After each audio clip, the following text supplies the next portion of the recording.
embargo, la parte que a él le corresponde es la parte de artritis, y esa la va a exponer la próxima clase. Así que nosotras vamos a intervenir en lo que es la osteomielitis, que va a ser expuesta por Yoliana Sierra, y mi parte va a ser las infecciones por prótesis y materiales de osteosíntesis. Primero que todo vamos a empezar con la osteomielitis. Tenemos que tener en cuenta que las infecciones osteoarticulares consisten básicamente en infecciones con respecto a la parte ósea y las articulaciones. Según el libro en el que nos basamos, que fue cómo manejar las infecciones en urgencias, vamos a manejar los temas que había dicho previamente, y empezaremos con lo que es la osteomielitis. Espero que presten atención y pues gracias a Dios vamos a poder aplicar el caso clínico, el cual se verá al final, y necesitaremos la participación de todos ustedes. Así que vamos a empezar.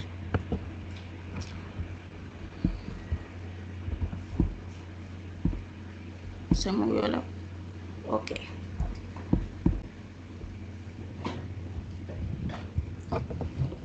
Ahora a continuación les va a hablar mi compañera Yoliana Sierra. Buenas tardes. Como les dijo mi compañera María Paz, mi nombre es Yoliana Sierra, y a continuación voy a hablarles, pues para iniciar con este seminario, acerca de lo que sería la osteomielitis. Bueno, para hablar de osteomielitis, pues vamos a iniciar pues con una introducción y aclarando conceptos generales que son de vital importancia para que podamos entender este seminario. Si ustedes pueden observar a la izquierda,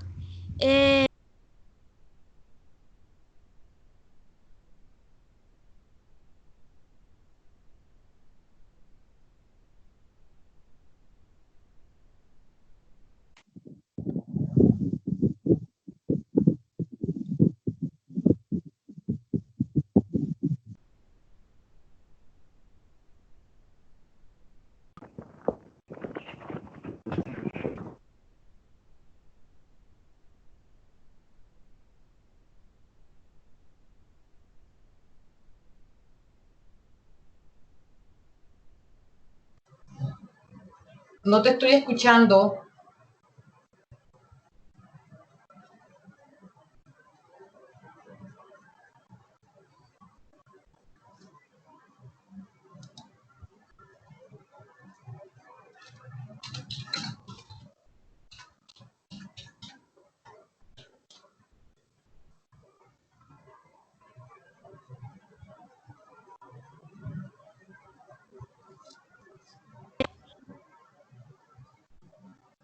El audio. Buenas, hola, ¿escucha? Hola. Ahora sí. Hola. Bueno, voy a iniciar de nuevo. Bueno, como les dije, aquí pueden observar lo que sería el concepto de esta patología, entendiendo por osteomielitis como el proceso inflamatorio de la médula del hueso. Este va a ser resultado de infecciones por un microorganismo. Este microorganismo, pues vamos a encontrar que habitualmente serían las bacterias piógenas, pero también pueden estar involucrados o implicados otras bacterias, micobacterias u hongos. Bueno, hablando generalmente acerca de la clasificación de la osteomielitis, vamos a encontrar dos clasificaciones, digamos, principalmente. Una va a corresponder a la osteomielitis aguda, que esta va a tener un tiempo de evolución de días a semanas, y va a tener un origen hematógeno. ¿Qué significa que tiene un origen hematógeno? Que se origina en la sangre o que se va a diseminar por la corriente sanguínea.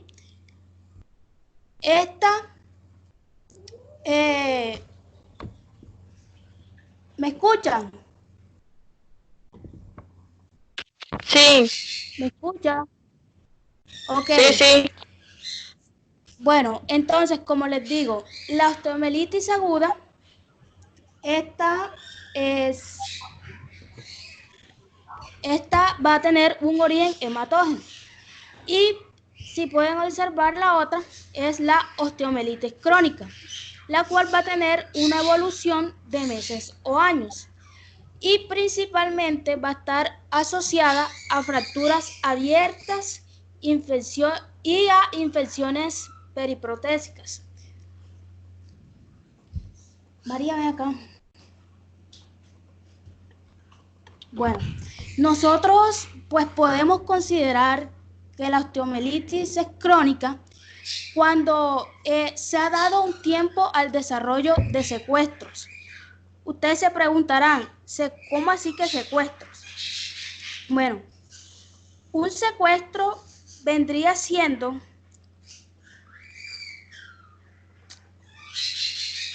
que no se ve bien. Bueno, un secuestro vendría siendo la representación de un segmento de hueso que va a estar necrótico y que se va a separar de tejido vivo. Entre los secuestros que podemos encontrar es, como les dije, es el tejido óseo necrótico que puede dar lugar a la permanencia de microorganismos. Y esta presencia de microorganismos van pues a estar presentes, además de que, o sea, a pesar de que se esté dando un tratamiento con antibióticos. Bueno, ¿cómo pasas aquí, María? ¿Cómo pasas? Ok. ¿Ya terminaste con este diapositivo? Sí, pero es que no. Está como lento. Ya. Bueno, ahora bien, sabemos que el hueso es habitualmente resistente pues a la colonización de bacterias. Sin embargo,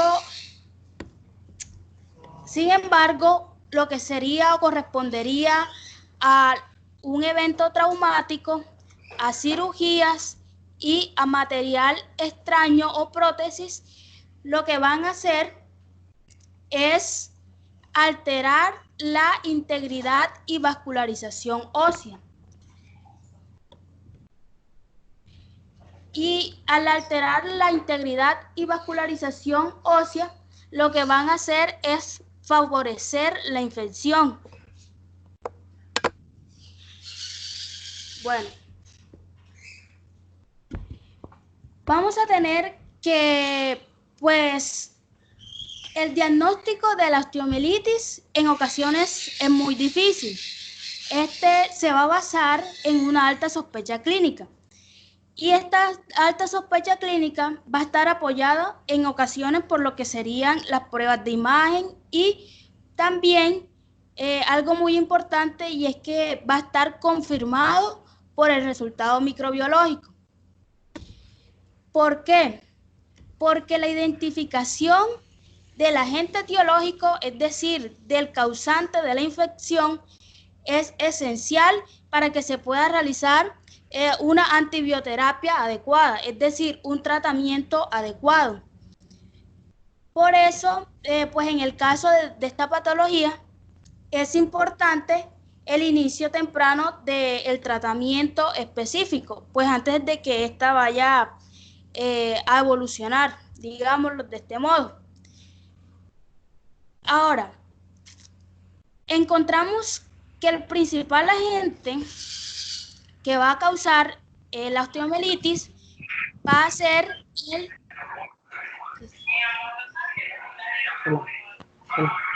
Celar. Esa bulla. Chicos, apaguen el micrófono, por fin. Bueno, Doctora, José Manuel Yepes tiene problemas para entrar a la llamada, así que lo más probable es que él no esté totalmente presente. bueno, Ok, está bien. bueno, como les venía diciendo, en la osteomelitis vamos a encontrar un agente principal o que va a causar pues esta patología principalmente y es el Staphylococcus aureus. El Staphylococcus aureus. La infección de lo que sería una o la tesis o lo que sería o prótesis frecuentemente precisa la combinación del tratamiento antibiótico y cirugía de limpieza. Y también cabe resaltar que en las infecciones en huesos con material de osteosíntesis o prótesis, el contacto con el material metálico los microorganismos lo que van a hacer formando un biofilm que les va a conferir a dichos microorganismos protección. Bueno, ¿cómo hago aquí? Bueno. Ahora, para hablar acerca de la etiología de esta patología, vamos, pues, como les dije anteriormente, a encontrar que el Staphylococcus aureus es el principal agente infeccioso y por tanto va a ser pues el que vamos a encontrar más seguida o más habitualmente en lo que sería la población general. Bueno, ahora aquí lo que les quiero mostrar es, pues digamos, en diferentes aspectos, cuál sería, digámoslo, el patógeno o el agente infeccioso en el cual debemos pensar, dependiendo de la situación en la que nos encontremos. Entonces, aquí en infecciones, tras cirugías, fracturas abiertas y de adquisición nosocomial, la gente más probable que podemos encontrar son las enterobacterias y también la flora polimicrobiana. Bueno, en aquellos pacientes que tienen diabetes y que son drogadictos o usuarios de drogas, por vía lo que sería vía parenteral, y en heridas en el pie, el microorganismo más frecuente es las pseudomonas aeruginosas. Y si encontramos pues que se trata de infecciones sobre material protésico, es decir, sobre prótesis, la gente pues más frecuente es el Staphylococcus epidermidis. Pues, como les dije, es el microorganismo más habitual en este tipo de casos. Y cuando nos encontramos frente a dicha situación, nosotros como médicos, pues debemos considerar que la infección por cepas también de Staphylococcus resistentes a meticilina. Pues debido a que estos Staphylococcus resistentes a meticilina son cada vez más prevalentes en nuestro medio. Por eso también debemos pues considerarlos a la hora de hacer o realizar un tratamiento. ¿Qué pasó? Bueno, ahora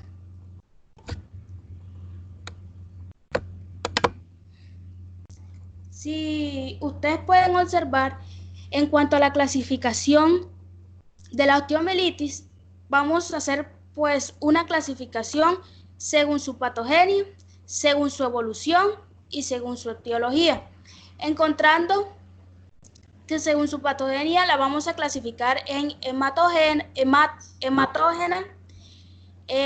por contigüidad y por último por inoculación directa. Según su evolución, pues en una osteomielitis aguda, subaguda y crónica. Y según su etiología, puede ser una osteomielitis piógena o no piógena. Yo pues principalmente he venido o les explicaré. Esto no se puede quitar aquí. Bueno, la clasificación de la osteomielitis en base a su patogenia y también en base a los factores determinantes. Bueno, vamos a encontrar a la primera clasificación de la osteomielitis, como les dije, en base a su etiopatogenia y en base a factores determinantes. La primera clasificación es por siempre hematógeno. Esta correspondería a un 20% de las osteomielitis que se presentan. Y vamos a encontrar que es más frecuente en hombres. Este tipo de osteomielitis, pues, es la principal causa de osteomielitis aguda del niño. Y este se va a localizar en la metáfisis de los huesos largos. En la metáfisis de huesos largos, como la parte distal del fémur y también la parte proximal de la tibia. También la vamos a encontrar en huesos esponjosos. Bueno, otra característica de este tipo de clasificación es que en adultos pues se va a producir o la vamos a encontrar a partir de los 50 años. Y esta específicamente va a estar asociada a hemodiálisis, a dispositivos intravasculares, a endocarditis y instrumentalización como sondaje. Todas estas lo que van a hacer es afectar ¿a qué? Principalmente a las vértebras y digámoslo en menor proporción, en menor daño a los huesos largos. Bueno.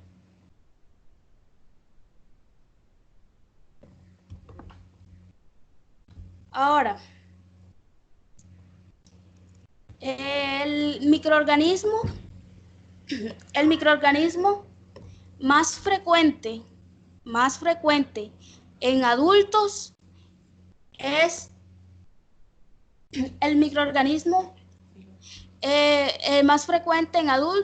es el Staphylococcus aureus, y este va a estar seguido en el niño por lo que sería el Streptococcus.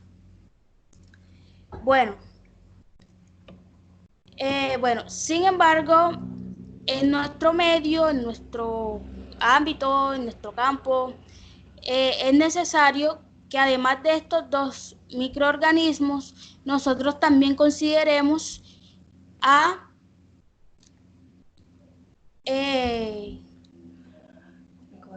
Mycobacterium tuberculosis y Brucella. Estas las vamos a considerar también como posibles pues, entidades etiológicas. Bueno,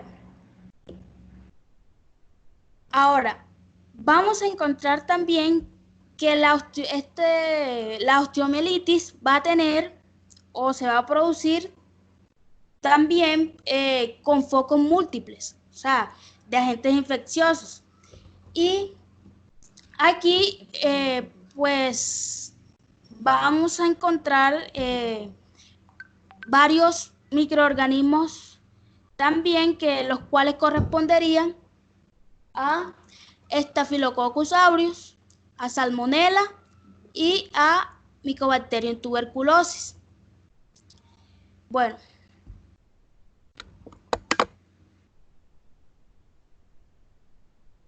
ahora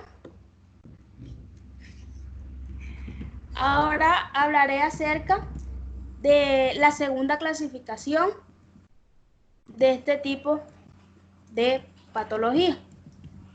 La segunda, pues va a corresponder sobre todo al 30% de los casos pues, que se presenten. Y esta va a ser por contigüidad, por extensión de un foco infeccioso próximo y sin insuficiencia vascular. Bueno, en nuestra población, pues es más cada vez este tipo de clasificación va a ser muy frecuente debido a las características de la población misma. Bueno, vamos a encontrar que las secundarias a úlceras de úlceras de decúbito o por isquemia vascular en los pacientes por insuficiencia vascular van a tener un carácter polimicrobiano. Y bueno, polimicrobianos. Y este va a tener la participación o van a estar involucrados Staphylococcus, Streptococcus especies y Enterococcus especies, al igual que bacilos gram negativos y anaerobios. Bueno, en las secundarias a una complicación de heridas punzantes, ya sea en la planta del pie, es muy común encontrar a lo que es muy común encontrar a las que serían las pseudomonas aeruginosa. Y también, pues, como otra característica, es también en las falanges distales de los dedos de la mano. Estas van a ser secundarias a paradizos evolucionados. Y estos van a, pues, generalmente aislarse en Staphylococcus aureus.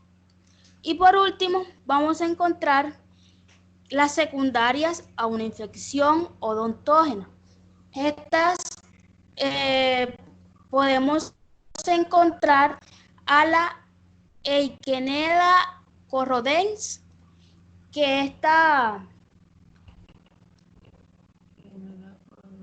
a la Eikenella corrodens, actinomyces y anaerobios de la orofaringe. Bueno, y ahora por último, pues vamos a tener una clasificación por inoculación directa, traumática o quirúrgica. Esta pues va a ser la más frecuente y va a corresponder al 50% de, pues digamos, los casos. Bueno, vamos a encontrar que la osteomielitis postraumática del adulto va a ser la más frecuente, o sea, va a ser la más habitual. Y esta va o se puede producir por contaminación directa del hueso o ya sea por fractura abierta. Esta, bueno, como les dije, la osteomielitis postraumática del adulto es la más frecuente. En las posquirúrgicas, pues vamos a encontrar que las principales microorganismos vendrían siendo las cepas de Staphylococcus resistentes a meticilina. Bueno, como les venía diciendo, este tipo de clasificación va a ser producida por contaminación directa del hueso, por una fractura abierta, por contigüidad en infecciones de partes blandas adyacentes y por último ítem vamos a encontrar que en el contexto del lecho quirúrgico tras la cirugía, es decir, al momento de hacer la cirugía se puede producir dicha infección o se puede adquirir dicho microorganismo patógeno. Bueno,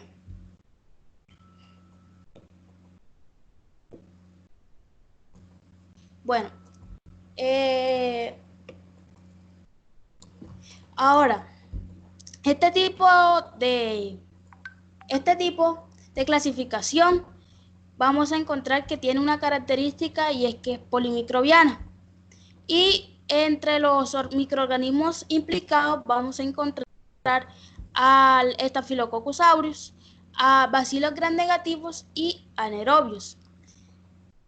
Bueno, y por último, las infecciones tras mordeduras.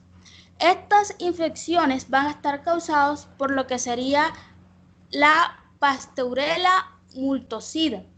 Esta va a corresponder a lo que sería la mordedura animal. Y también otro microorganismo va a ser la Iquenella corrodens. Esta va a corresponder a la mordedura humana. Y estas van a provocar o van a actuar en el foco infeccioso, ya sea solas o también pueden estar asociadas a Staphylococcus aureus y de igual manera, además de estar asociadas a Staphylococcus aureus, también pueden estar asociadas a bacterias anaerobias de la flora orofaringe. Bueno, para realizar la evaluación de esta patología, como les dije, su diagnóstico se va a basar principalmente en una alta sospecha clínica y también en lo que sería la confirmación microbiológica.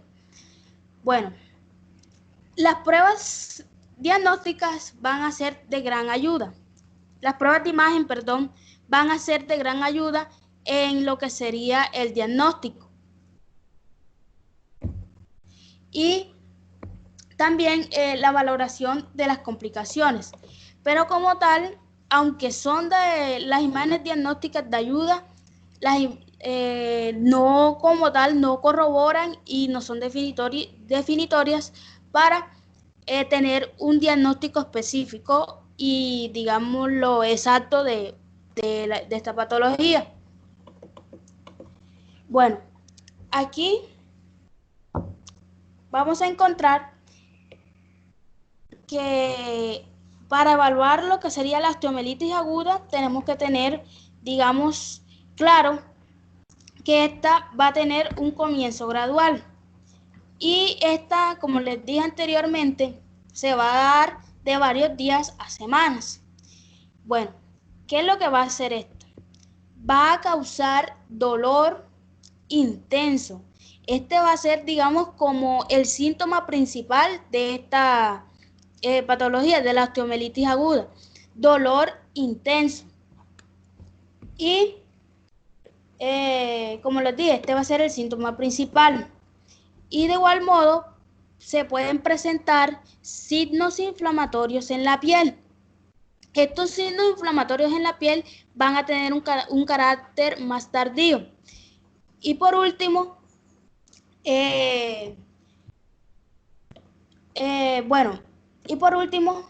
también puede procederse o asociarse a síntomas no específicos de infección. ¿Estos síntomas cuáles son? Por ejemplo, la fiebre, escalofríos, sensación distérmica o también malestar general.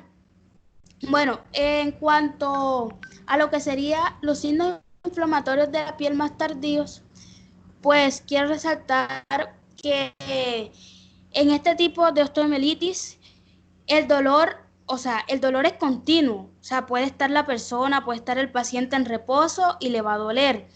Y algo muy característico es que aunque la persona pues haga cierto movimiento o trate de hacer cierto movimiento, el dolor va a empeorar aún más. Y esto lo que va a causar o va a tener como efecto es la limitación de la movilidad de las articulaciones vecinas de la zona en la cual o del hueso al cual está afectado. Bueno, ahora,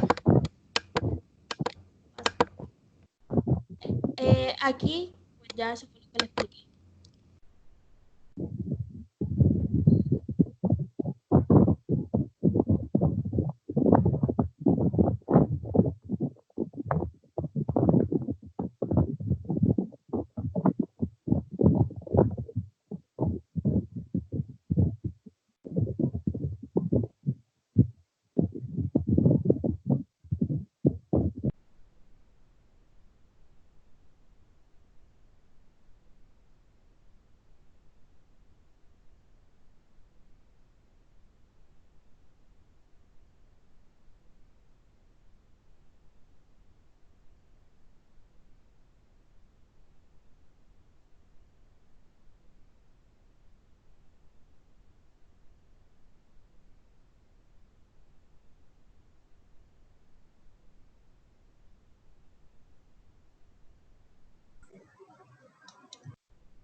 Chicos, ¿me están escuchando?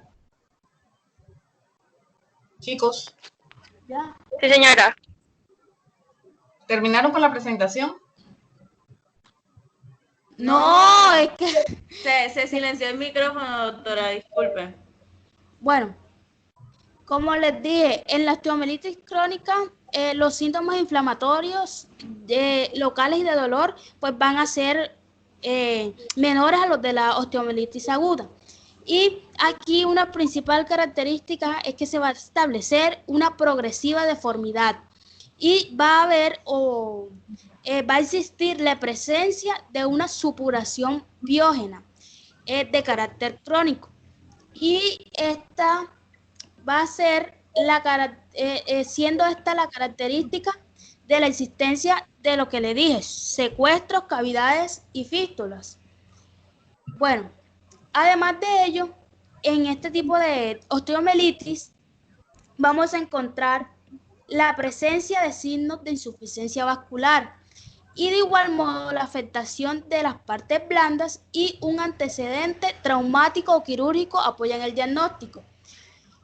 Ahora, aquí, si ustedes pueden observar, en lo que sería un pie de un paciente diabético, la existencia de una úlcera mayor de 2 por 2 centímetros es, o la exposición ósea es un indicativo principal de lo que sería una osteomielitis. Bueno. Bueno, vamos a encontrar también de que asimismo la infección de una vértebra puede extenderse al disco intervertebral. Y bueno, y también puede ocasionar un daño, digámoslo, bastante severo. Bueno, en cuanto a lo que serían las pruebas complementarias, no pasa.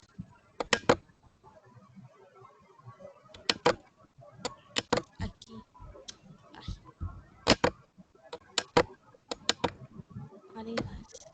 A ver. O sea, se fue. Ya. Bueno, en cuanto a las pruebas complementarias que se realizan, vamos a encontrar que se va a caracterizar por una analítica donde pueden aparecer leucocitosis, que esta va a ser pues más frecuente en la osteomielitis aguda que en la crónica. Y también vamos a evidenciar una elevación de la proteína C reactiva, que digamos que es lo que conocemos como PCR. Y también de la velocidad de sedimentación globular. Bueno, Estos reactantes, pues además de, pues, ayudarnos digámoslo, a indicar este tipo de osteomielitis, también cumplen una función muy importante y es la función que cumplen es que monitorean la respuesta al tratamiento. O sea, ellos dicen, este tratamiento es verdad que está funcionando en el paciente o no está funcionando. Bueno, otra característica de estos es que sirven para diferenciar las úlceras de decúbito, que no van a estar complicadas, y también de aquellas que están asociadas a osteomielitis. Bueno, ahora vamos a encontrar dentro de estas pruebas la radiografía. La radiografía puede resultar diagnóstica. En lo que sería su interpretación se puede comparar con la contralateral. Bueno, nosotros como médicos debemos considerar que no se suelen observar cambios hasta pasadas las 2 semanas, como les dije. O sea, la osteomielitis aguda puede ir de días a semanas, pero como tal, para que se observe mediante la radiografía, eh, dichos cambios deben verse hasta pasadas 2 semanas. La infección de la vértebra suele dar signos radiológicos más tardíos que los normales. Y como los dije, de la vértebra puede extenderse al disco intervertebral. Esto lo que va a hacer, esta característica lo que le va a conferir es que la va a diferenciar radiológicamente de la metástasis. Bueno, si ustedes pueden observar en esta imagen, los principales cambios radiológicos, si ustedes pueden observar en esta imagen, los principales cambios radiológicos son un engrosamiento o elevación del periósteo, y esto va a estar seguido por una área de osteopenia. La osteopenia vendría siendo como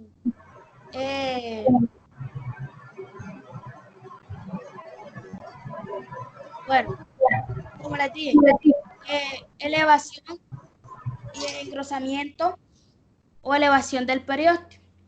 Y,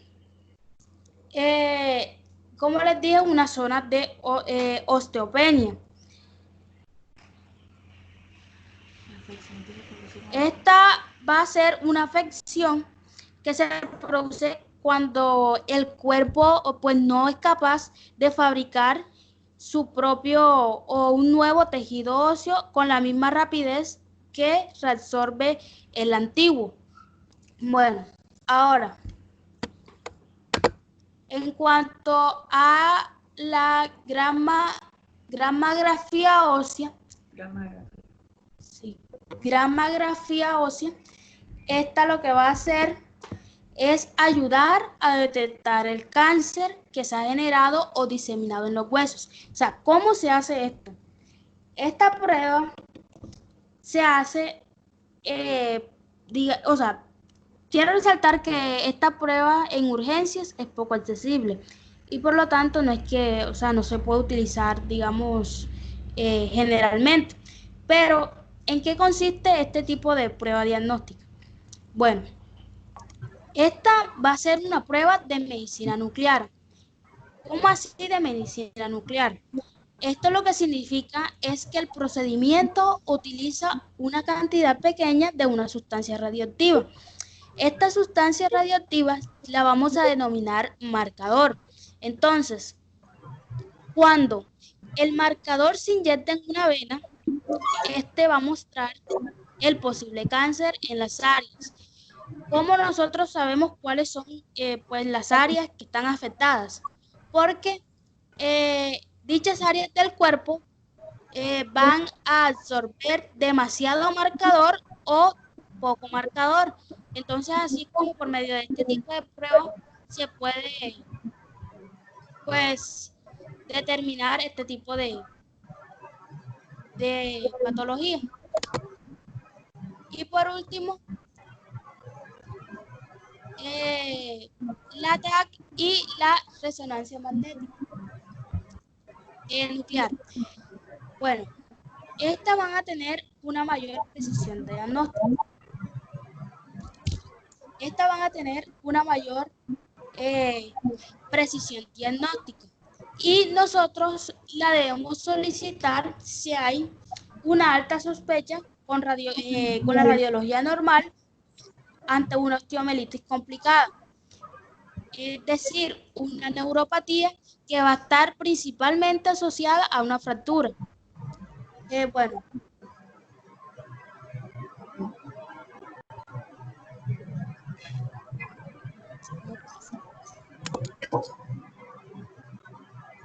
Bueno, también cabe resaltar que no se bueno, nosotros debemos procurar obtener antes de esto una identificación microbiológica, porque esto es muy importante para la curación de una antibioterapia adecuada y de la prolongación del medicamento o del tratamiento. Bueno, en cuanto a las indicaciones de ingreso, todo paciente con osteomielitis aguda debe ingresar para un inicio de tratamiento antibiótico parenteral y también para una valoración traumatológica. Bueno, en general, pues la cirugía está indicada cuando este tratamiento con antibióticos fracasa y cuando hay también complicaciones asociadas. Estas complicaciones corresponderían a lo que serían abscesos y a desbridar tejido necrótico, artritis asociada y por último inestabilidad. Bueno, sin embargo, la cirugía es la clave del tratamiento en lo que sería la osteomielitis crónica, debido a que esta ya se ha producido, digamos, una necrosis del tejido, siendo el tratamiento antibiótico muy importante, pero ineficaz por sí solo. Ahora, en cuanto al tratamiento, ya para finalizar esta parte, en cuanto al tratamiento, aquí pues les muestro las diferentes situaciones clínicas, los antibióticos de elección y las alternativas que ustedes pueden pues tener. Bueno, en cuanto a la osteomielitis hematógena o secundaria a fracturas abiertas, el antibiótico de elección va a ser cloxacilina y ceftriaxona, teniendo como alternativas vancomicina o linezolid, más amikacina o astreonam o de igual modo ciprofloxacin. En osteomielitis del paciente, bueno, vamos a tener que el antibiótico de elección va a ser la cloxacilina y la ceftazidima. Y en infecciones agudas de una prótesis o de material de osteosíntesis, el tratamiento o el antibiótico de elección es el linezolid o vancomicina. Y en alternativas vamos a encontrar al levofloxacino. Este es un paciente inmunodeprimido. Levofloxacino o misofloxacino más rifampicina. El anterior, como les dije, este correspondería a la osteomielitis en un paciente inmunosuprimido. Estos son los dos antibióticos de elección en este caso o en esta situación. Bueno, y en infección crónica de una prótesis o material de osteosíntesis, el tratamiento de elección va a ser el levofloxacino más rifampicina. Y aquí pues van a tener las alternativas de este tipo de infección crónica. Bueno, en las osteomielitis secundarias a úlceras, que estas van a corresponder a las de cúbito, isquémica o pie diabético, o las que les mencioné con respecto a la mordedura, el tratamiento de elección va a ser amoxicilina clavulánico o ertapenem. Y por último, en las osteomielitis secundarias a una herida punzante en la planta del pie, vamos a encontrar que el tratamiento de elección va a ser el meropenem o imipenem. Bueno, eso era todo con respecto a la osteomielitis. Entonces, quería pues resaltarles que bueno, entonces, ya como para finalizar, quería recordarles pues que la osteomielitis aguda es más frecuente en niños de 2 años. Y estos niños, o sea, cuando digo niños, hago referencia a varones. Y bueno, en cuanto a esta, bueno, como para no alargar más la exposición, vamos a darlo hasta ahí porque ahora mi compañera María Paz va a continuar con la siguiente parte. Doctora, ¿proseguimos o la próxima clase junto al compañero? ¿Cómo así que la próxima clase? No, vamos a continuar. ¿Por qué? ¿Tú qué Ok, parte? está bien. Mi parte es infección de prótesis y materiales de osteosíntesis. Bueno, yo puedo, es que no, para no alargar esto, porque ya la próxima clase vamos a dar otro tema. ¿Qué le tocaba a tu compañero para yo hablar de ese tema? Artritis, pero él, de todas formas, él había quedado en que iba a dar una explicación de eso la próxima clase. No importa, pero yo Bueno. puedo. Bueno, está bien. Entonces, artritis. Hablemos un ratito de artritis infecciosa y luego continúas tú ¿te parece? Bueno, ¿Artritis ahora, doctora? Sí, voy a hacer una intervención de artritis infecciosa. Bueno, ¿va a compartir la pantalla? No, te voy a hablar, o sea, ¿sí? Bueno, excelente, está bien. Bueno. La artritis entonces, ¿me escuchan todos? Sí.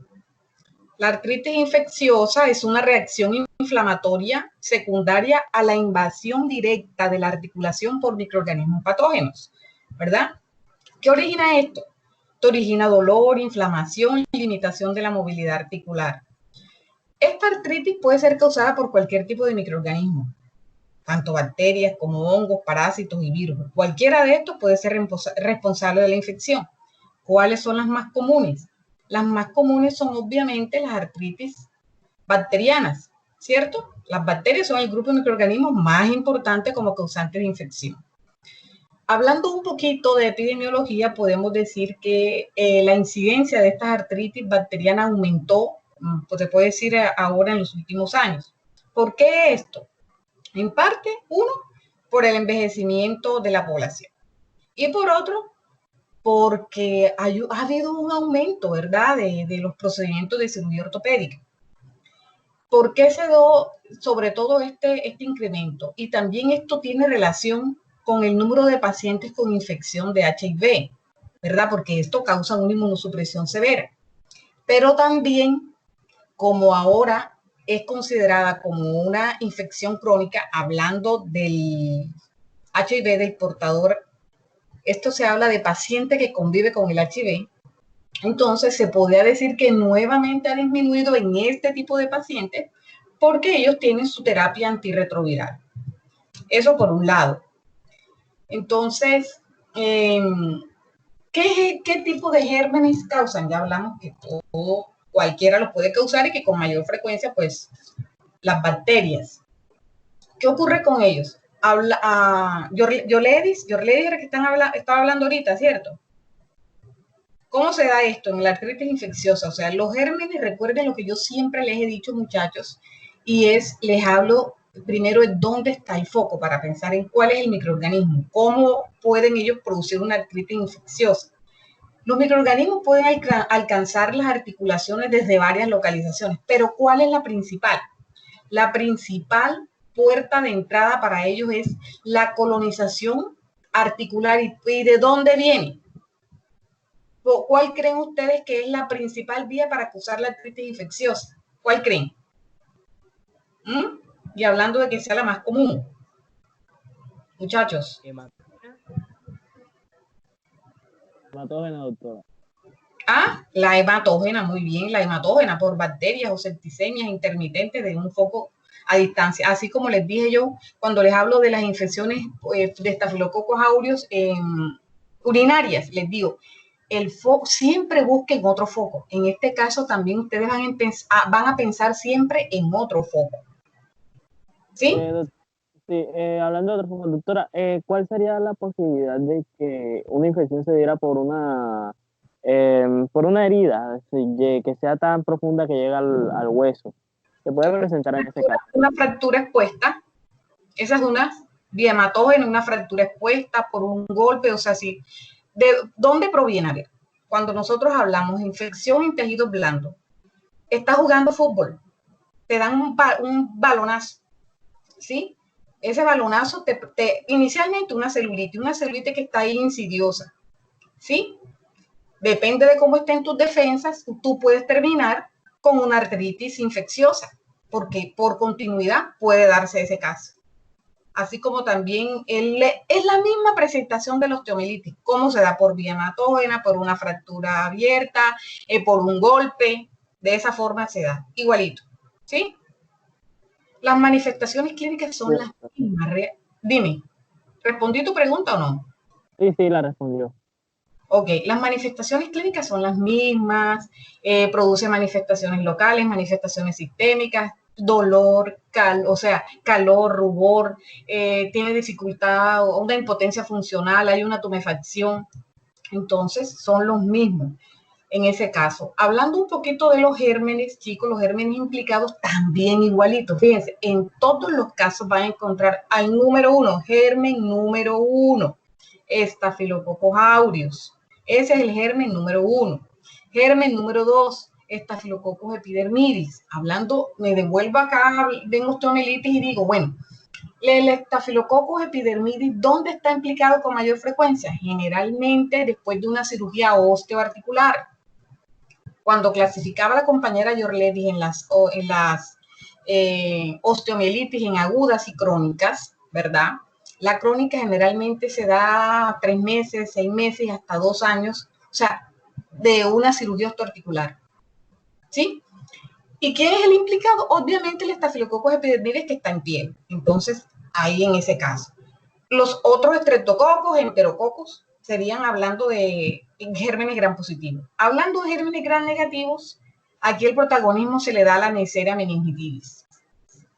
Hablando de cocos gram negativos y hablando de bacilos gram negativos, vamos a encontrar las enterobacterias que están en todos lados. La número 1 sería la Escherichia coli. Vamos a encontrar en segunda instancia la Pasteurella multósida. ¿Por qué? Porque ella, ¿con qué la van a relacionar ustedes? Con una mordida, ¿sí? Ya sea de perro o humana, o en ese sitio, en una articulación, ustedes podrían pensar en una artritis infecciosa por Pasteurella multósida, siempre pues haciendo ese tipo de relación. Bacilos gram positivos, van a pensar entonces en anaerobios o pueden pensar también en micobacterias. Van a pensar también en gérmenes intracelulares. ¿Como cuál, muchachos? ¿Como cuál creen ustedes? Intracelular.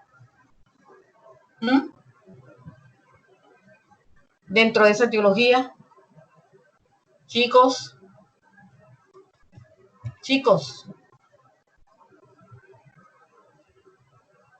¿aló? Chicos, no me escuchan. Chicos. Sí, doctora, la escuchamos. Bueno, pero no me dicen nada. Si le estoy haciendo una pregunta, que si estamos hablando de la etiología en la artritis infecciosa. Les mencioné cocos gram positivo, cocos gram negativo, bacilos gram negativo. Les pregunto ahora, ¿quiénes serían los microorganismos implicados hablando de intracelulares? Micobacterias. Están las micobacterias, ¿qué más? Rickettsias. Muy bien, riqueza y uno que es muy común en Connecticut, a ver, que causa enfermedad de Lyme.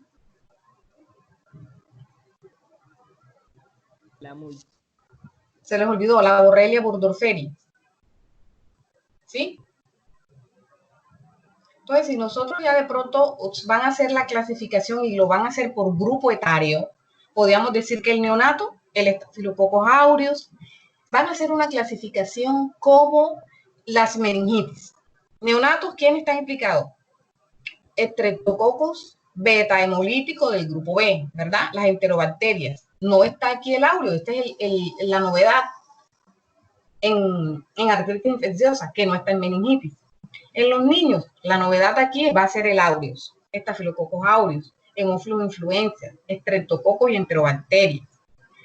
Si podemos diferenciar a los adultos que sean promiscuos y los que no sean promiscuos, por lo menos podemos decir adultos que no tengan o sea, ¿cómo se dice? Monógamos, ¿no? ¿Sí? El Staphylococcus aureus protagonista, enterobacterias y Streptococcus el grupo B, como si se tratara de un neonatito. Y si es promiscuo, adivinen quién, él es Neisseria gonorrhea. Si sufre un balonazo, como yo les decía, algún golpe, nuevamente el Staphylococcus aureus, primer protagonista, y bueno, aquí sería el Staphylococcus epidermidis, porque la mayoría de la población, o sea, el Staphylococcus aureus la población tiene más o menos un 20% como portador. Entonces aquí cambia el papel, ¿sí? Pensando siempre en dónde está el foco. Primero sería el Staphylococcus epidermidis y en segunda instancia pensar en un Staphylococcus aureus.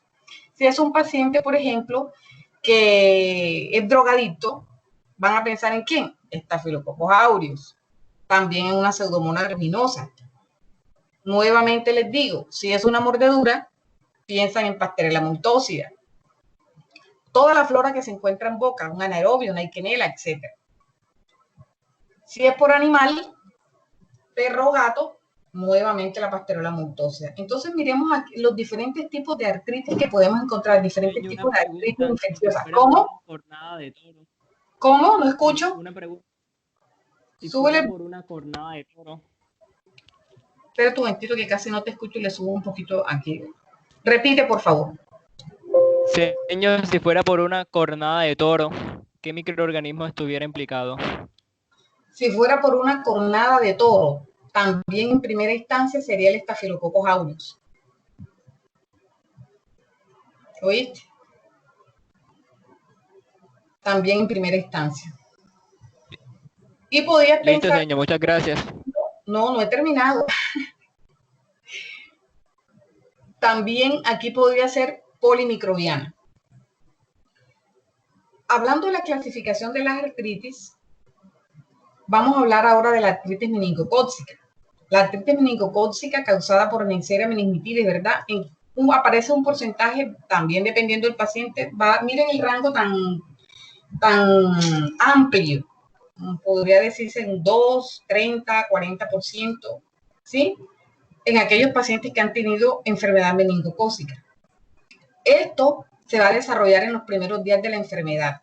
Y siempre, ¿por qué se da? Por una invasión directa de la articulación. Mientras, la diferencia aquí, cuando aparece de forma más tardía, esta se produce generalmente, ¿por qué?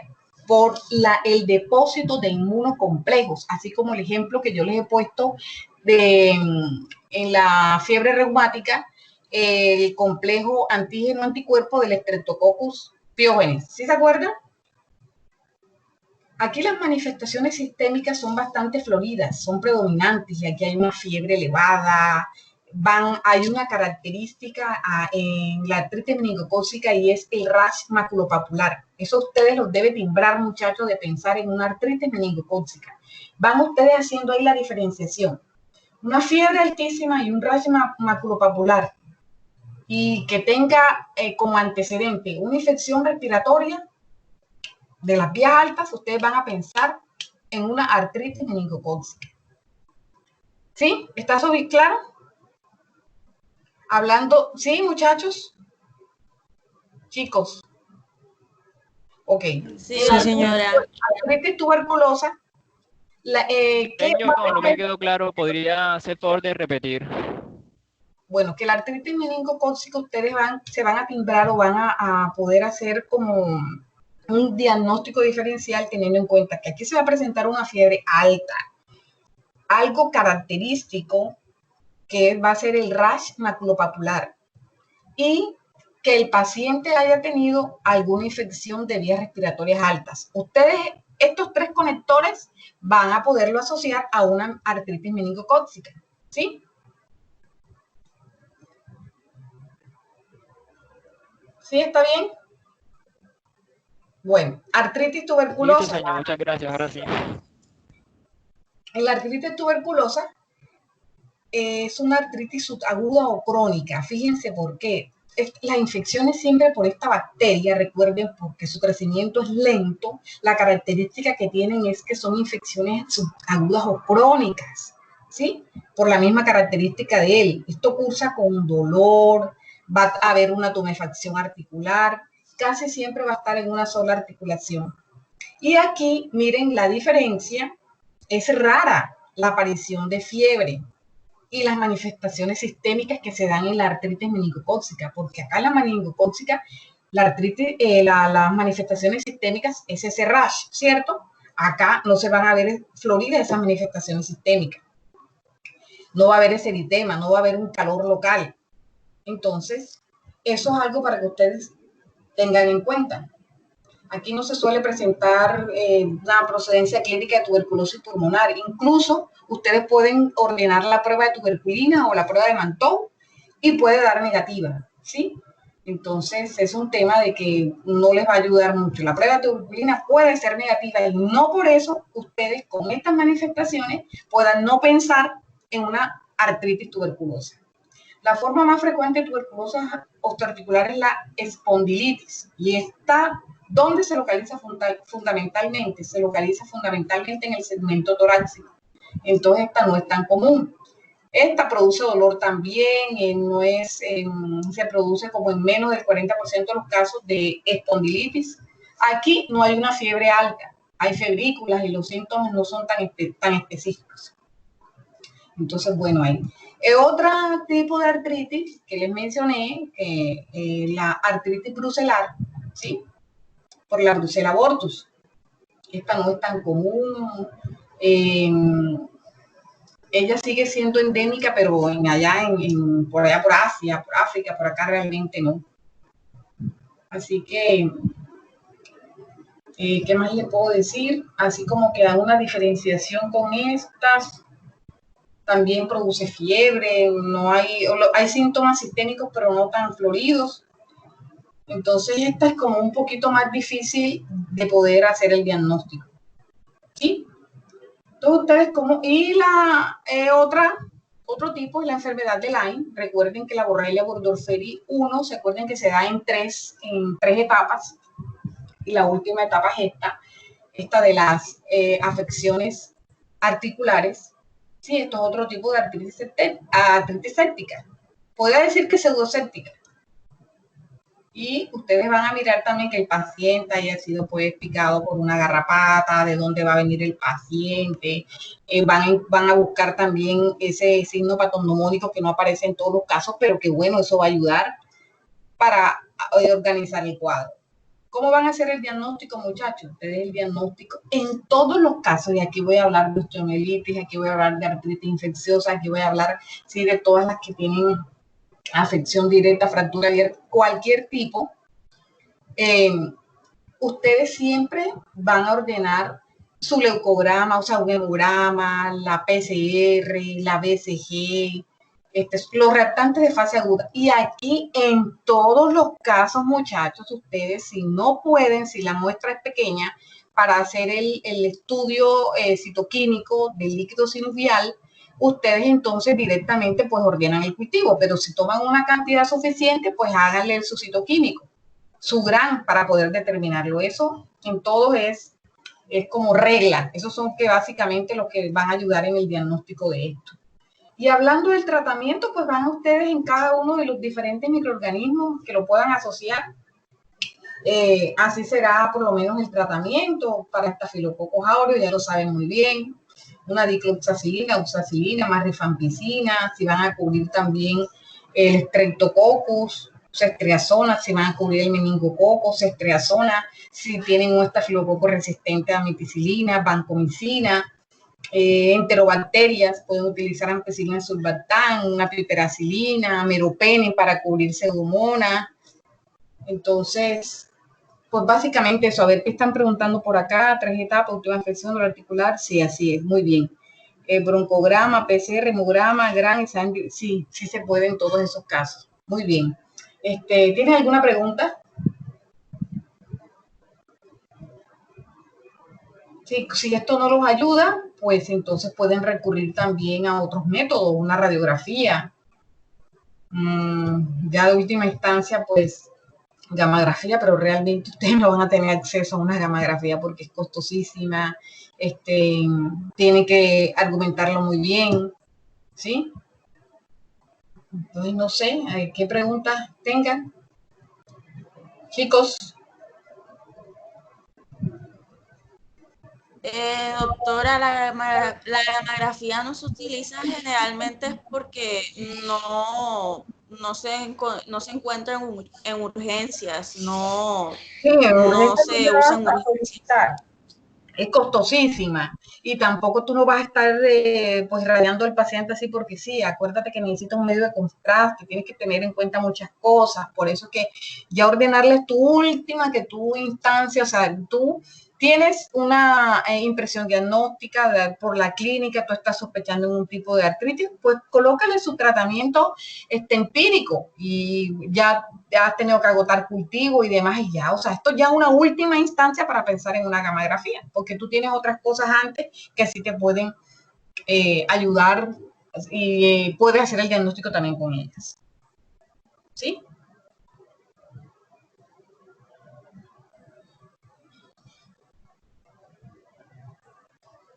¿Qué otra cosa?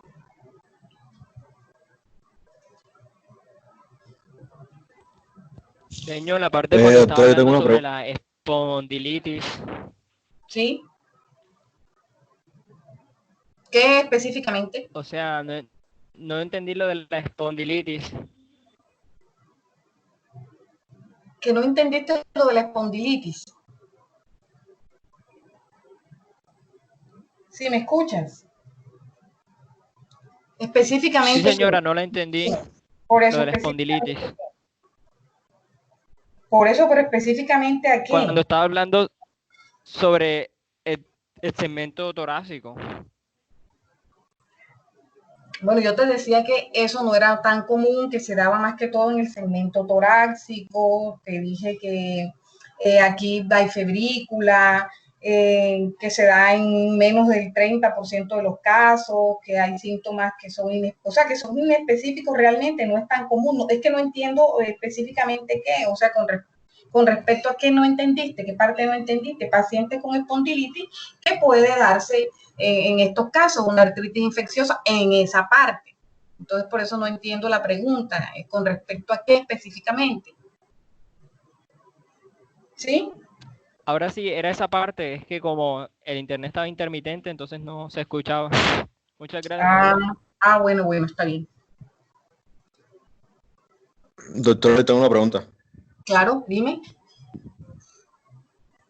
Era una pregunta sobre el seminario de la compañera, solamente que, bueno, no la hice antes porque no quería interrumpir su ponencia.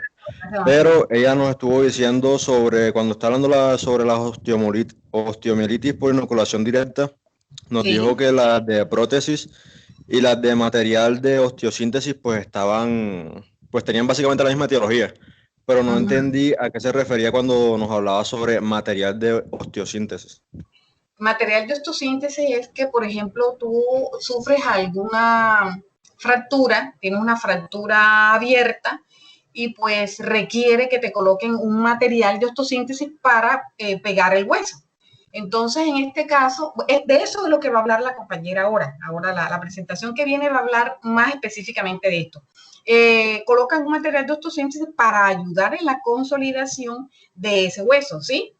Y esto se puede presentar en un tipo de infección y ahí tendrían que evaluar ustedes el hecho de que qué tan, ¿cómo les digo? Qué tan temprano se pudo presentar la infección que aún no se ha consolidado esa fractura y van a evaluar ustedes si aún no se ha consolidado, entonces tienen que dejar, no retiran el material de osteosíntesis, sino que instauran esa terapia empírica y pues van a esperar ustedes que se consolide ahí como para mantenerlo ahí a raya.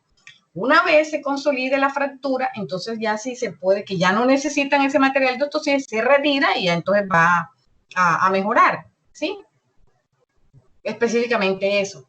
Esto tiene una implicación también, es que es muy berraco cuando se puede presentar una biopelícula. Un material de osteosíntesis es cuál?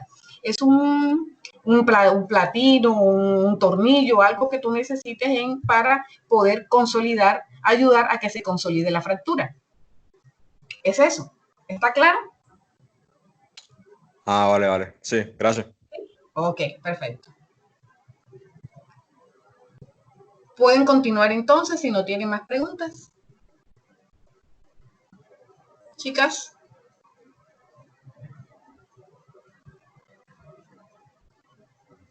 Chicas. Bueno, ya estoy compartiendo la pantalla otra vez. Me avisan cuando se vea la pantalla. Ya. Ok. Ahora yo voy a proseguir a hablar de las infecciones de prótesis articular y de material de osteosíntesis. Bueno, empezamos. Antes de abarcar con la temática, tenemos que tener en claro algunos conceptos con respecto a las prótesis. Pues, ay, ¿qué pasó?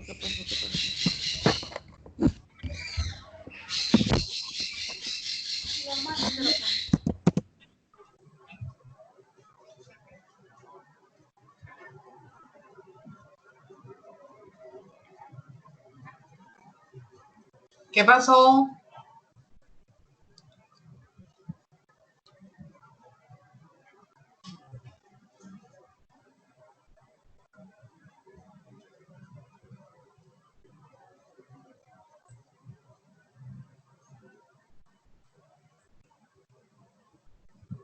¿Qué pasó, chicos? Chicas. Buenas. Buenas. Disculpen, es que como que se me cayó la llamada en el momento. Se me apagó el equipo por un momentico. ¿Todavía pueden ver? Sí. Sí. No, yo no veo la pantalla. No.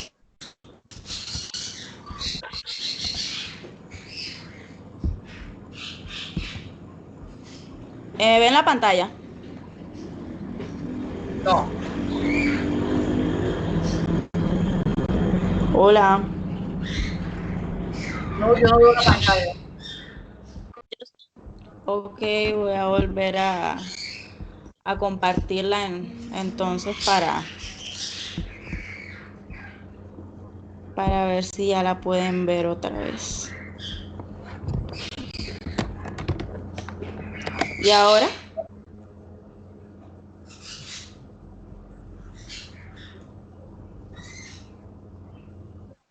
¿Pueden ver la pantalla? No. No. Ok. Yo sí la veo. Bueno, yo no la veo. Doctora, creo que tiene que ¿Sí? presiónele a mi foto a ver si aparece mis diapositivas. Ya presioné tu foto. Quizá. Bueno, no importa, chicas. Si los otros ven la pantalla, puedes continuar. ¿Los demás ven la pantalla? Sí, dile a la doctora que tiene que esperar un momento que cargue y aparecerá tu pantalla dividida. Ok. Entonces, voy a proseguir. Sí, continúa. Voy a continuar entonces. Bueno, entonces estaba hablando de que antes de abarcar el tema como tal, teníamos que tener en claro algunos conceptos. Entonces, empezamos con un concepto básico como lo que sería la prótesis. Ahí no lo dice directamente, pero igual les voy a comentar. La prótesis es la colocación o sustitución de un órgano, una pieza o un miembro del cuerpo por otro o por un aparato especial que reproduce más o menos exactamente esa parte que falta. Es como el reemplazo.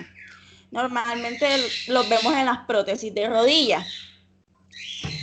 Entonces, los conceptos básicos o que se tienen que tener en cuenta con respecto a este tipo de infecciones es que son bastante relevantes puesto que tienen un alto índice de morbilidad, ya que implica limitaciones funcionales bastante graves, puesto que está faltando una parte para el funcionamiento normal de la articulación. Y de paso también se tiene que tener en cuenta de que su diagnóstico es bastante complicado, por ende si no se detecta a tiempo, las medidas terapéuticas pueden ser bastante agresivas, en lo que se podría incluir la retirada de la prótesis o el cambio de la misma. Y pues esta era la pregunta que había hecho Esteban antes de que empezara la ponencia, que es a qué se referían los materiales de osteosíntesis. Estos se refieren al amplio número de dispositivos, clavos o las placas de unión, las cuales se emplean para lo que sería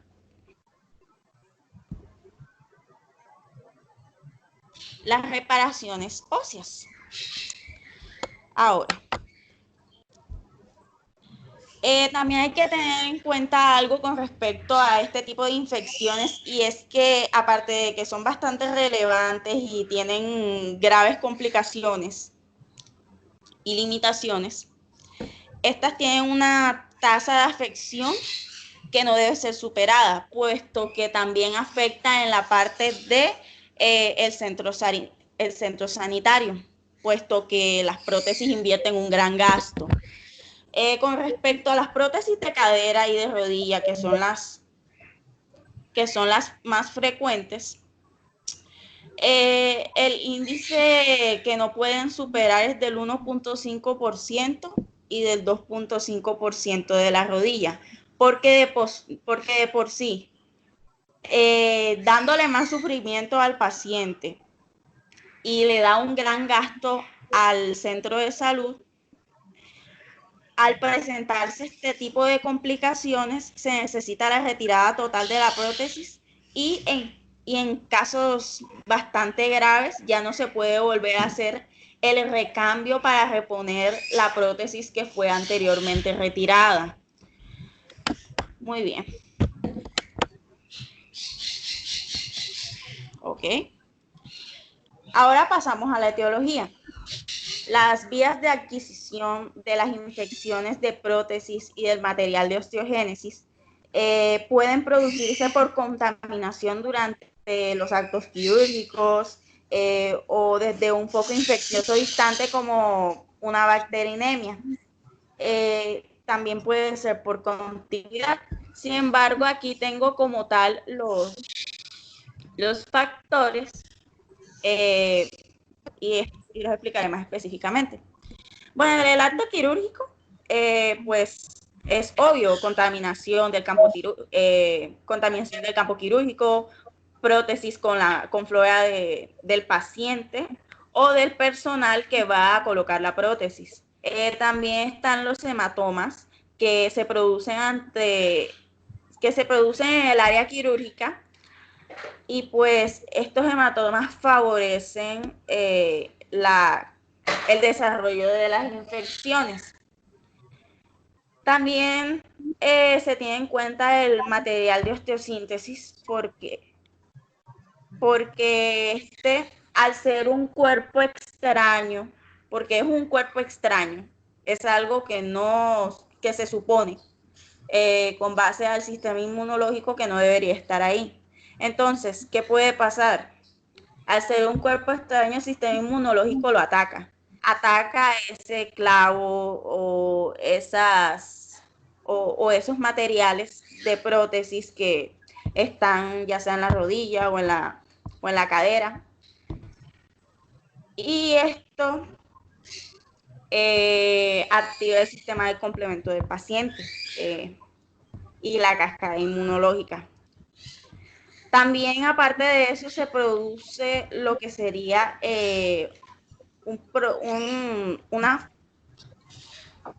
una biocapa en ese mismo lugar afectado, y ahí es donde se desarrollaría lo que sería la infección. Y obviamente se tiene que tener en cuenta las características del paciente, porque no es lo mismo tener en cuenta y también tratar una infección de prótesis a un paciente que está bien y otro que está inmunodeprimido, un diabético o alguien que tenga artritis reumatoide. Obviamente, un paciente que se encuentra en ese estado va a favorecer el desarrollo de estas infecciones y por consiguiente sus complicaciones.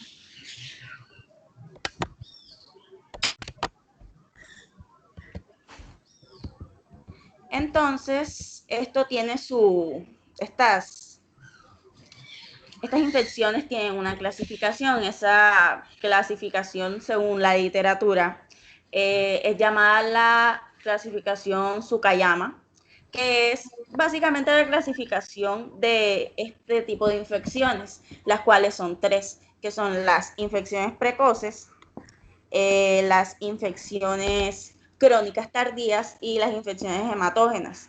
Aquí podemos ver que obviamente las infecciones que son precoces se estarían presentando básicamente cuando ya ha pasado las primeras semanas de la cirugía.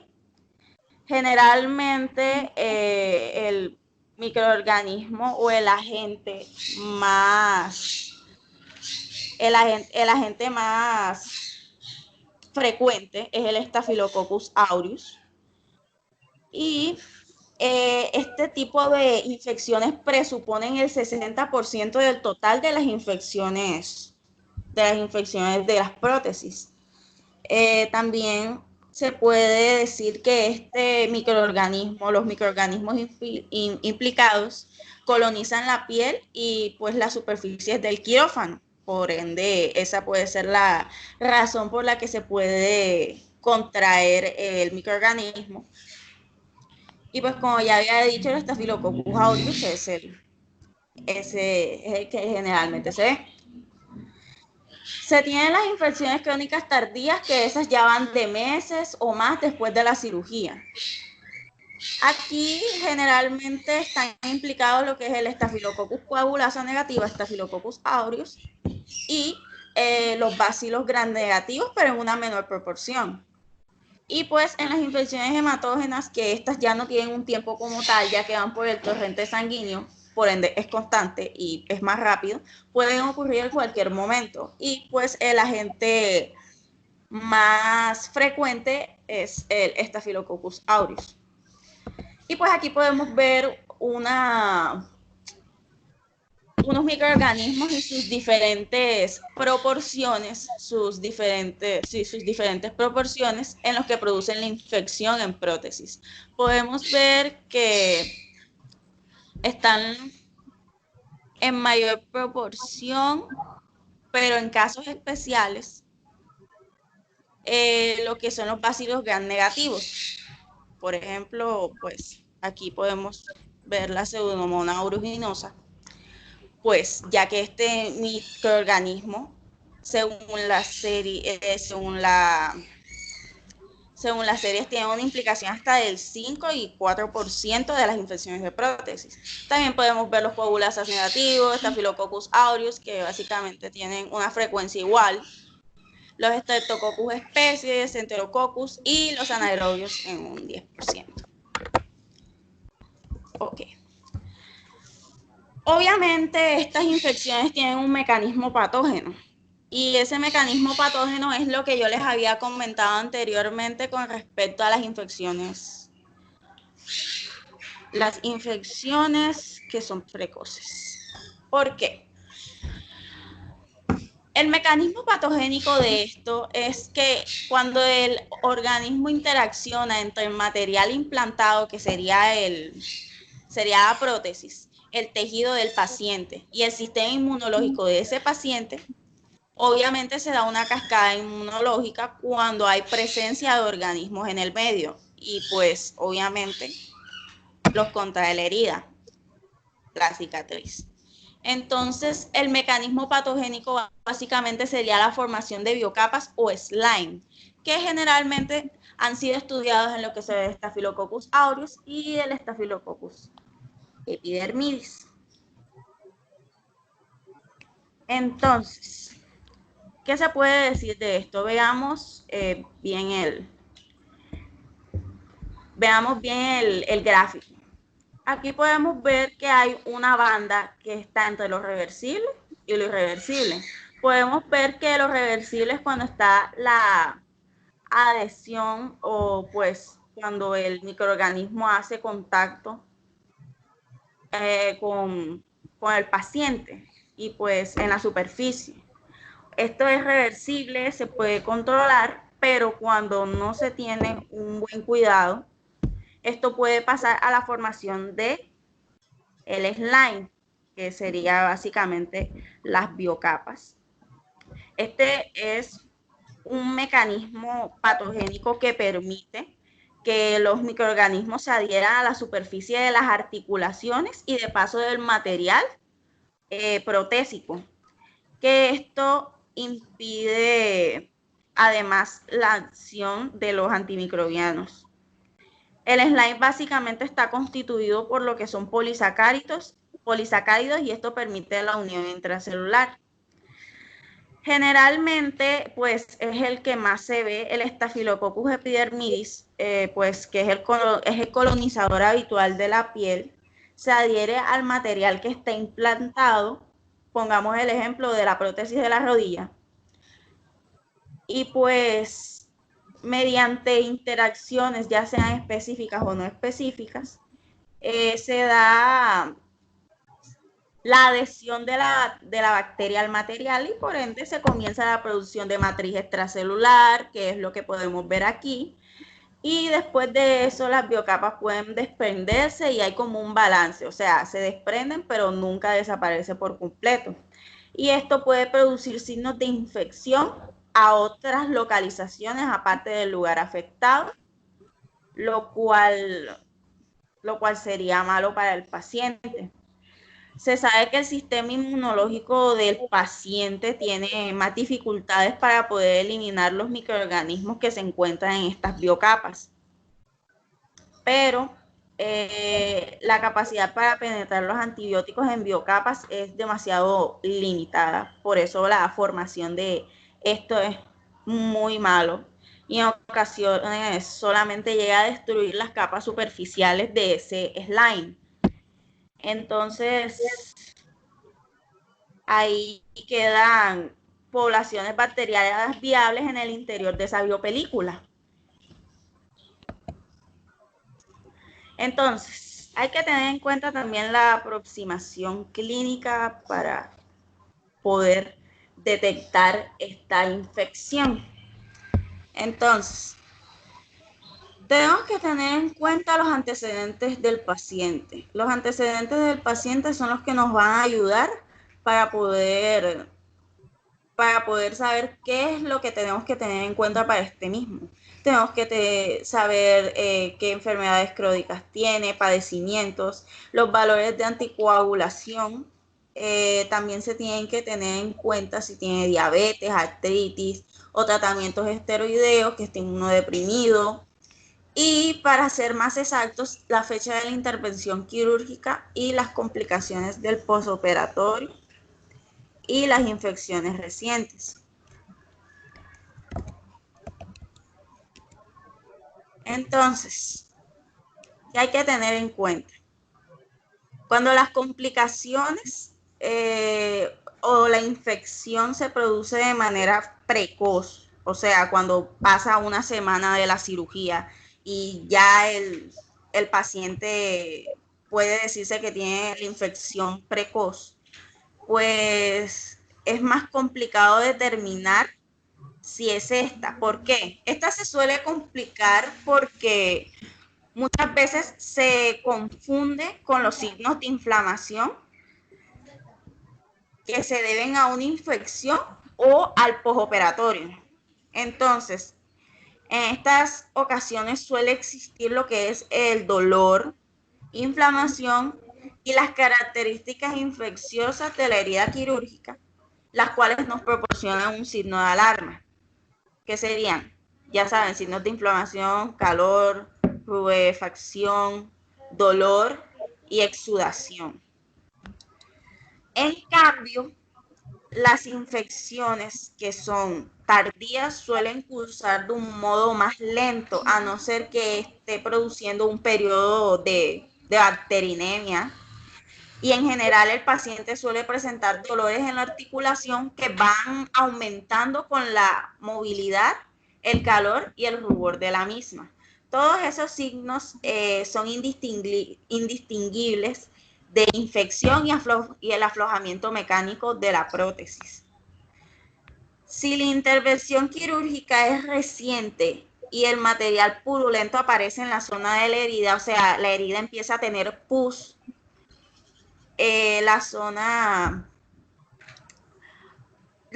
tiene pus o tiene una fístula, fístula. En el interior de la piel, pues también puede ser como un signo de alarma para la infección y no un postoperatorio. En el 50% de los casos hay fiebre. Estoy hablando de la crónica. Y las infecciones tardías suelen presentar síntomas progresivos. En ocasiones se observa un leve dolor y una disminución progresiva de la movilidad de la articulación. Y pues como había dicho, aparecen las fístulas, aparece el material purulento. Los pacientes con este tipo de infecciones presentan síntomas similares. O sea, cuando se tratan de material de osteosíntesis, clavos o algo así, presentan infecciones parecidas a los que tienen la prótesis como tal, la prótesis ortoarticular. Y pues también hay que tener bastante en cuenta lo que es la localización anatómica en donde se encuentra el dicho material. Pasamos a las pruebas diagnósticas para poder determinarlo. También, tenemos las pruebas de laboratorio, en donde se encuentra lo que es el hemograma y la bioquímica. También tenemos la BCG y la proteína C reactiva.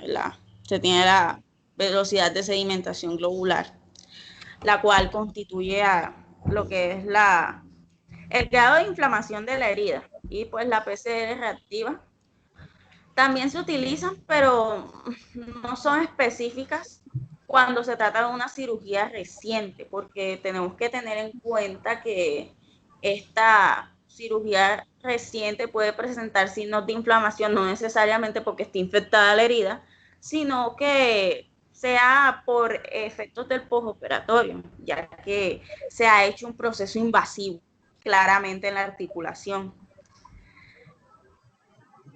Y pues también tenemos lo que es las pruebas de imágenes, que están la radiografía simple, en donde generalmente no aparecen signos específicos y puede tardarse.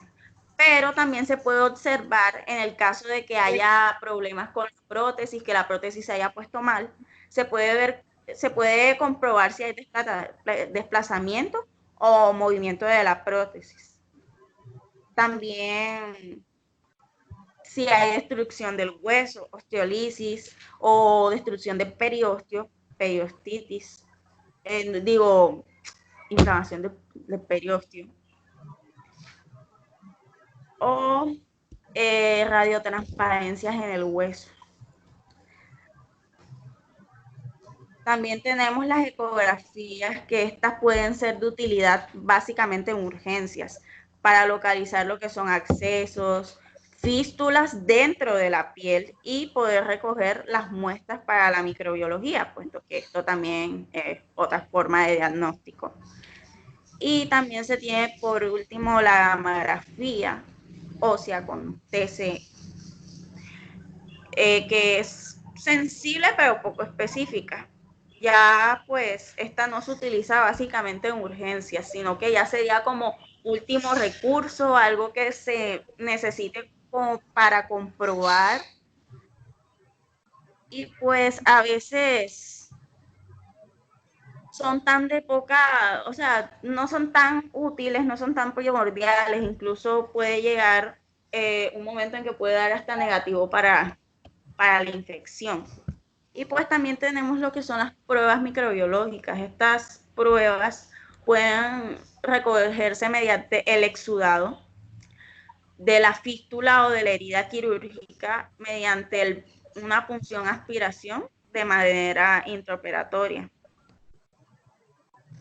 También en caso de realizarse cirugía se tiene que recoger varias muestras intraoperatorias para el cultivo, incluyendo la punción, aspiración de la articulación antes de abrirla, la de la membrana sinovial, la biopsia ósea periarticular, material periprotésico, y si se retira la prótesis porque la infección está muy mal, también se tiene que tomar muestras de esas cavidades que dejó vacía la prótesis, cavidades endomedulares y coloideas.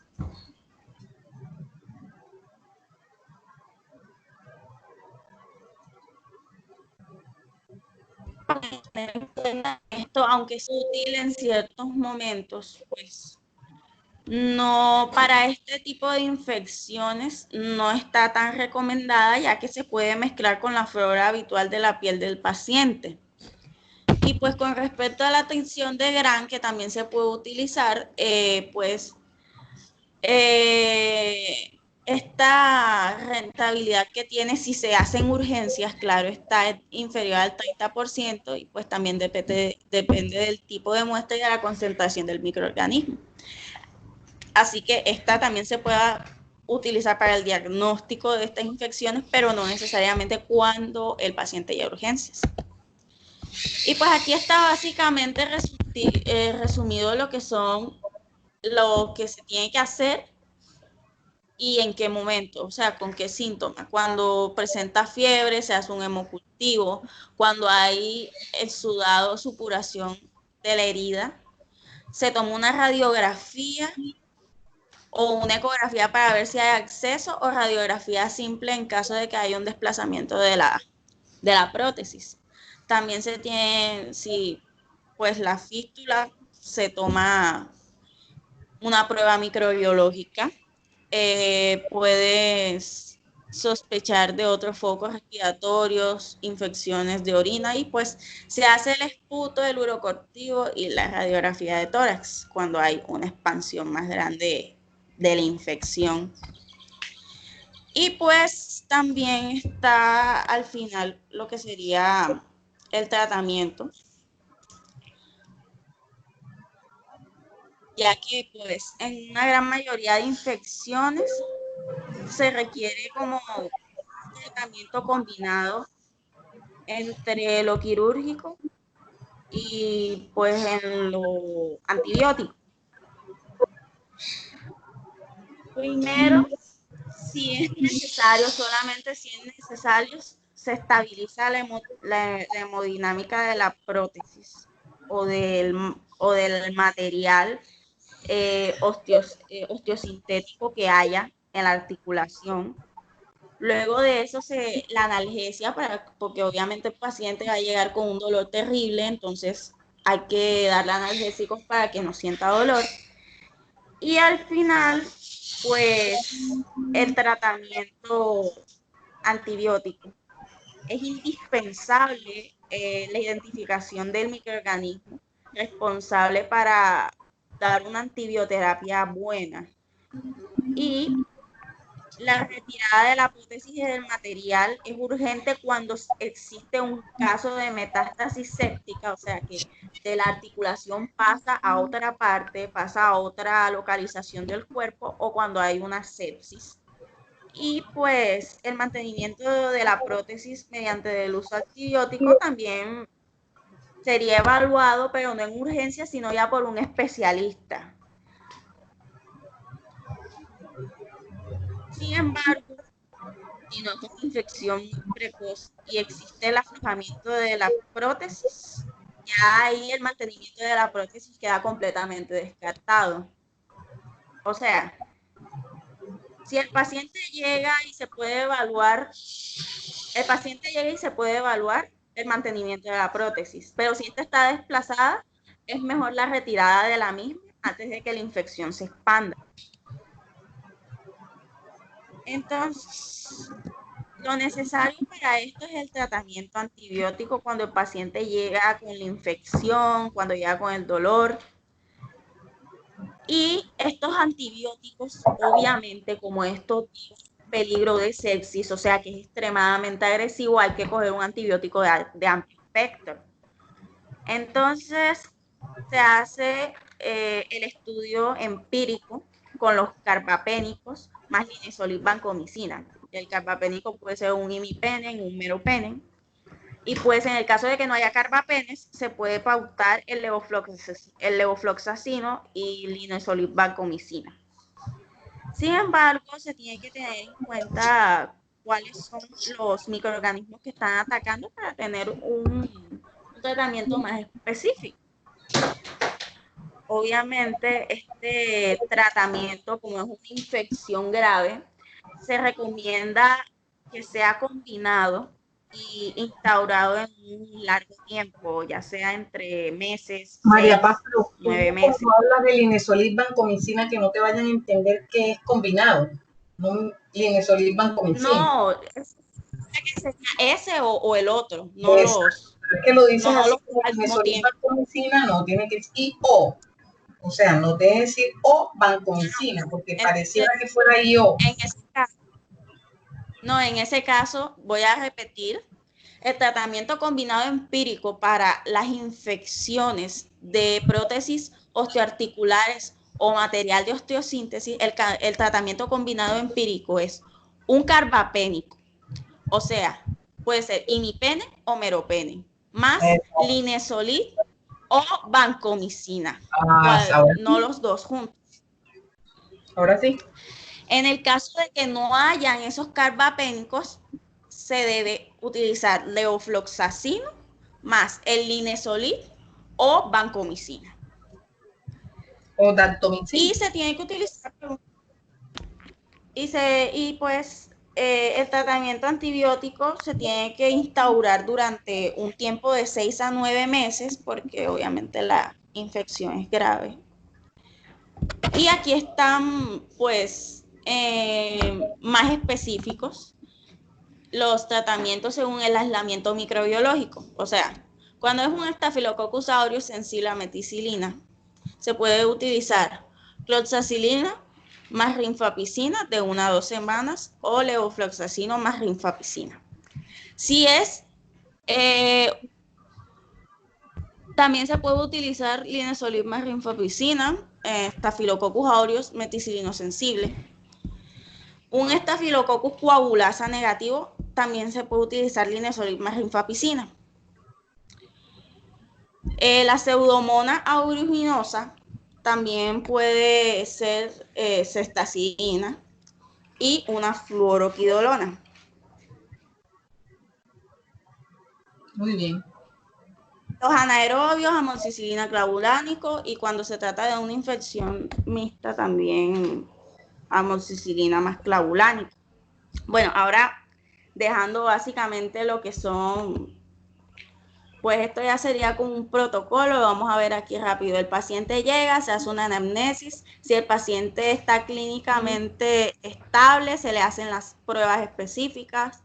Si se pueden tomar muestras microbiológicas, se da un tratamiento antibiótico, obviamente si se le encuentra el microorganismo. Si el paciente no se encuentra estable, se da o la opción de tomar la muestra y la evaluación del especialista para ver si la prótesis se queda o se retira. Y pues finalmente veremos el caso clínico, que ya es lo último que queda, es bien cortico. Así que se los voy a leer y voy a esperar que me den sus opiniones.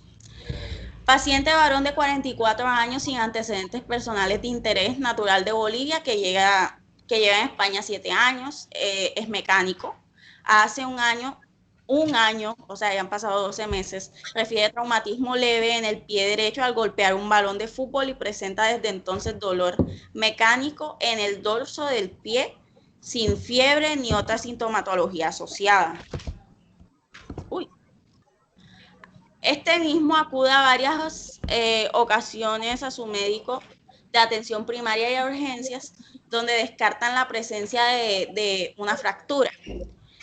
Después de 6 meses de evolución, llega un eritema con induración, aparición de una colección en la zona dorsolateral del pie junto a la impotencia funcional. O sea, aparte de que el paciente empieza a presentar eritema, induración y pues pérdida de la función del pie, se le opta por hacerle una resonancia magnética del pie derecho.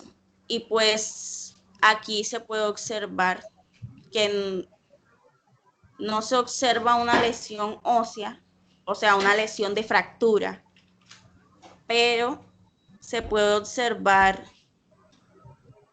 una afectación acá. En base a todo lo que se ha explicado, ¿ustedes qué podrían pensar con respecto a los signos y síntomas del paciente más el examen radiológico? ¿Cuál sería su diagnóstico?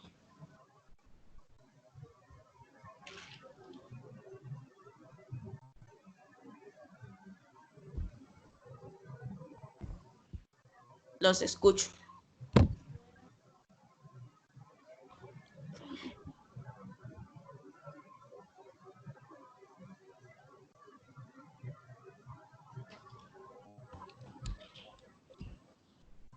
Hola.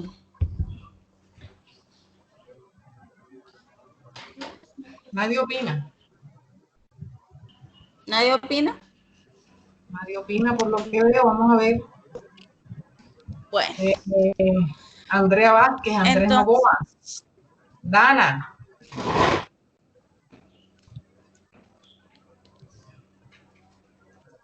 Kenny.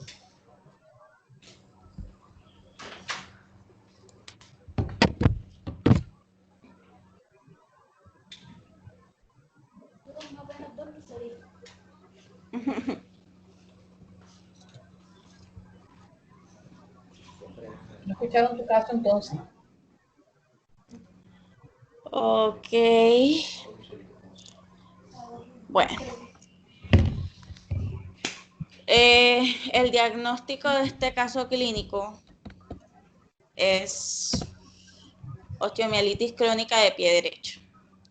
Obviamente la compañera había resaltado que se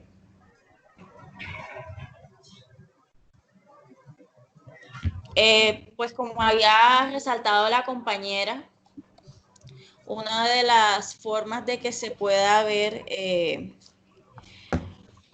o se pueda dar el diagnóstico más eficaz para una osteomielitis especialmente crónica es a través de la resonancia magnética o un TAC. Entonces, aquí básicamente, aunque el paciente no presentó fracturas ni presentó alguna lesión en los huesos, se puede decir que con base a lo que presentó 6 meses, 1 año, 6 meses después, fue una infección en su pie derecho que no fue desarrollado a partir de fracturas. Entonces, tratamiento. El tratamiento. Para el tratamiento se hizo el examen microbiológico, ya teniendo en cuenta de que el diagnóstico de la osteomielitis se intervino quirúrgicamente para realizar limpieza y desbridamiento del hueso. Y se toma de ese hueso las partes blandas y de paso se hace un cultivo intraoperatorio para bacterias que muestra el crecimiento para Staphylococcus aureus sensible a meticilina. Ya que estamos mejor en antibióticos, que puede servir para un Staphylococcus aureus meticilino sensible. En este caso.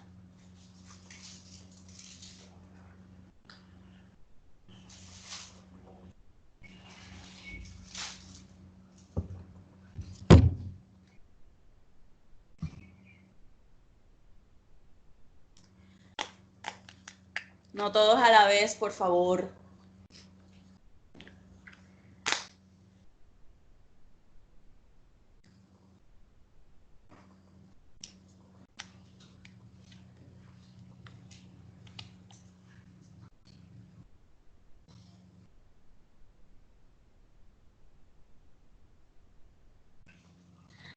En fin, ya para terminar, el tratamiento es amoxicilina más clavulánico. Se da intravenosa durante 15 días y para que no se prolongue o haya reaparición de esta misma, se sigue aplicando el antibiótico combinado durante 2 meses a través de vía oral.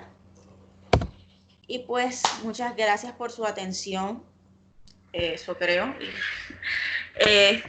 Pues ya esto es todo.